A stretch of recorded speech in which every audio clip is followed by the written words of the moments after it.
Hello বন্ধুরা, আমি আবার চলে এসেছি তোমাদের সাথে একটা ভিডিও শেয়ার করার জন্য। ভিডিওটি এক সপ্তাহ আগের ভিডিও, কিছু কারণের জন্য এডিট করার সময় পাচ্ছিলাম না, ওই কারণে এডিট করা হয়নি। তো ওই সব কথা বাদ দাও। সেই দিন ছিল মঙ্গলবার, ওর ছুটি ছিল আর ওয়েদারটাও খুব সুন্দর ছিল। ওই কারণে ও আমাকে বললো যে চলো রেডি হয়ে একটু খড়িবাড়ি থেকে ঘুরে আসি, অনেক দিন তো যাওয়া হয় না। তো এটাই হচ্ছে খড়িবাড়ি। এখানে কোনো বাড়ি ঘর বাড়ি নেই, বাট এটাকে তাও নাম দিয়েছি খড়িবাড়ি, কেন আমি জানি না ঠিক। তো পরিবেশটা খুব ভালো লাগে, কারণ দু সাইডটাই ভেরি আর মাঝখান দিয়ে রাস্তা, বেশ ঠান্ডা ঠান্ডা হাওয়া দেয়, ওই কারণে আমার খুব ভালো লাগে যেতে।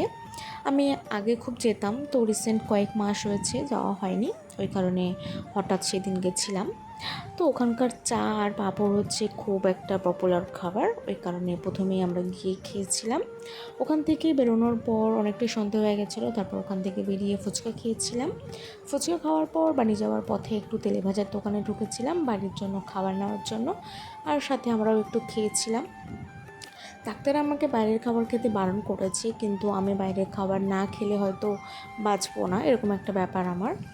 তারপর খেয়ে দিয়ে বাড়ির জন্য নিয়ে চলে এসেছিলাম বাড়িতে। ভিডিওটা আজ এই পর্যন্তই।